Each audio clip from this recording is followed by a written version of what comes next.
Building wealth is actually simple, but it's not easy. You may wonder what I mean by that. There's simple steps that you can take to go from broke to millionaire. They're just not easy to execute. If they were easy, everybody would be a millionaire and you probably wouldn't be watching this video. The younger you start, the easier it is for sure. But if you feel behind, you're not out of the game. When you're younger, you have the opportunity to let your money work for you, which is a huge advantage. What I mean by that is this thing called compounding interest. The longer your money's in the market, the more it has time to work for you. But it's never too late to start good financial habits and start building your wealth journey. Today, I'm going to walk you through 5 simple steps of my wealth playbook to get you started. The first step is building a budget. A lot of people skip the step, but it's actually very important. I know I skipped it for a while myself. A budget helps you understand the money you have coming in and the money you have going out. Instead of wondering where your money went, it allows you to put your money exactly where you want it to go. So the first thing you need to do is look at your expenses over the last 30 days. Go back in your bank records, credit card statements, look at your bills, your essentials, your wants. This could be housing, electricity, gas maybe, car payments, childcare, Amazon purchases, dining out, groceries.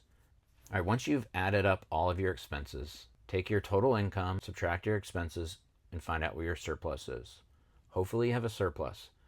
If not, you've got a lot of work to do with your budget to find out where you can cut expenses or increase your income. That remaining money, we'll get back to it, but that's where you start to build wealth. Step 2 is building an emergency fund. This is for when life happens. Life will definitely happen. This is some sort of emergency. It could be a car repair bill, an emergency flight home, some sort of unexpected expense that you didn't know. It's not for dining out, going out with friends, or a vacation. That's a separate account that you need to set aside. This is for those emergencies that can really set you back if you don't have the cash. Most people, if they don't have the cash, that's when they're pulling out the credit card, and that can really set you back on your path to wealth. An emergency fund is your safety net. It's 3 to 6 months of your expenses saved up in cash. What you're going to do is you just did your budget, take your total expenses, multiply it by 3 for 3 months worth, save this up in cash. You're going to put this in a high yield savings account. You can Google what the best high yield savings are. They change based on the interest rates. You're putting it there for 3 reasons. You want it to be available, you want it to be safe, and you want it to be earning something. So once you have your budget, your emergency fund built up, now is when the fun stuff happens and you get to start building wealth. Step 3 is all about capturing that free money. If you're in the military and you have TSP match, say it's 5%, you want to at least contribute 5% into your TSP, so that way you get 100% return on your money. Some people think you should do this before building up an emergency fund. I personally would rather see you build the emergency fund first. Because if you start putting money into your TSP, it's great. It's going to start working for you. But if you have an emergency come up, you're going to end up pulling out that credit card, and that interest rate is probably higher than what you're putting into your TSP. Build your budget, build your emergency fund, and then capture that free money from the TSP or your 401k match. If you do nothing else, at least match your employer's contribution. So many people leave this money on the table. It's a guaranteed return on your money. If you're contributing your TSP, go in and check your percentage, and while you're there, check the contribution that is going towards. It defaults to the G fund. You want to get your money out of the G fund in something more aggressive. G fund is so low, you're actually making more money in your high yield savings account. If you don't know where to put it, just start in the L fund for your retirement date. Start reading, getting more educated on investments, and look back and just make some decisions on where you want your money otherwise. There's other funds that have great returns. They bring other risks, obviously, though. The higher the return, usually the higher the risk. Now that you're getting free money, let's stop losing money. Step 4 is eliminating high interest debt. This is credit card debt for the most part. Going back to your budget, you're going to look at your credit cards that you have. Maybe you don't have any, you can skip this step. Most people have credit card debt. I know I did for the longest time. Add up all your credit cards, the balances on each credit card, and the interest rate. And then you're going to start paying these off.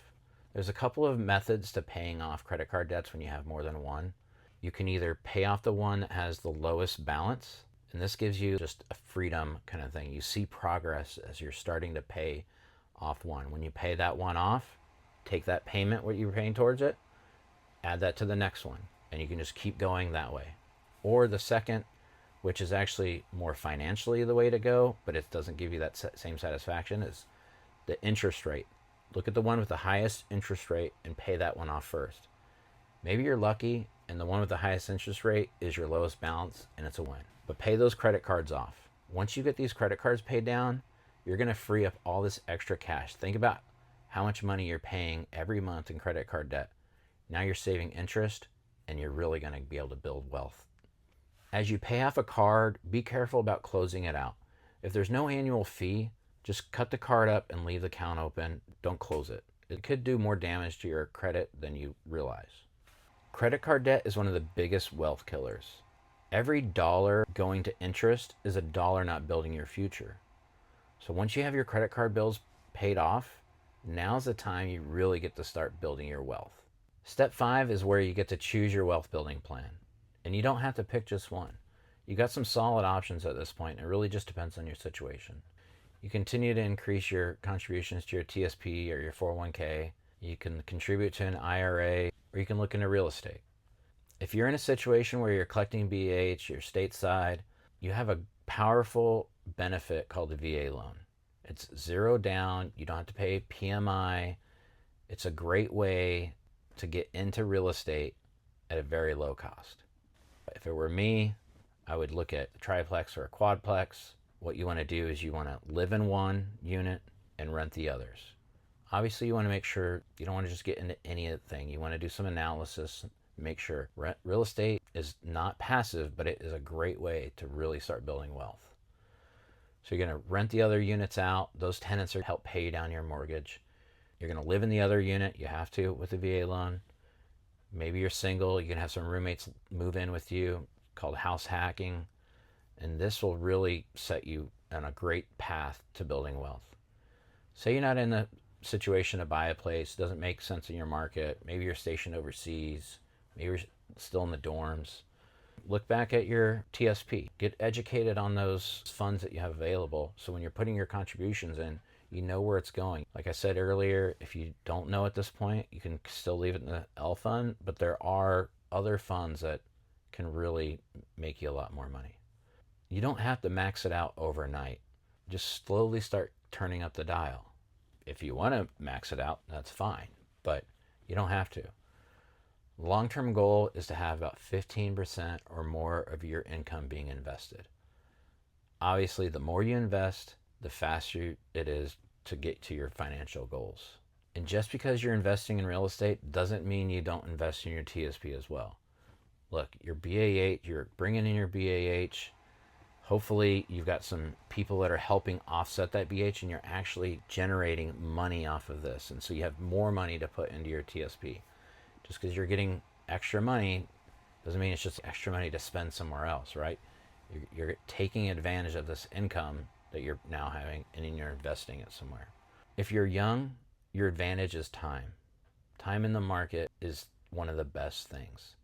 If you're older, your advantage is probably you have more income and maybe more focus or determination. If you've waited till later in the game, you just have to contribute more into your retirement plans or your wealth building plan in order to get to your goals. But it's never too late. The biggest mistake is probably waiting for the perfect time.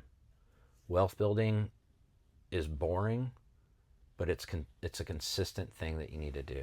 It's consistent actions over time that's going to get you to your financial goals. If you've made it this far and you found value in this, please give me a subscribe. Drop a comment below. Tell me where you're at in your steps. I want to hear maybe what step you're on, what challenges you've had, or the path that you've taken for your wealth building plan. I'm retired Air Force and I love helping other service members meet their goals. If you're a veteran or you're a service member and you're looking to build wealth, this is the channel for you.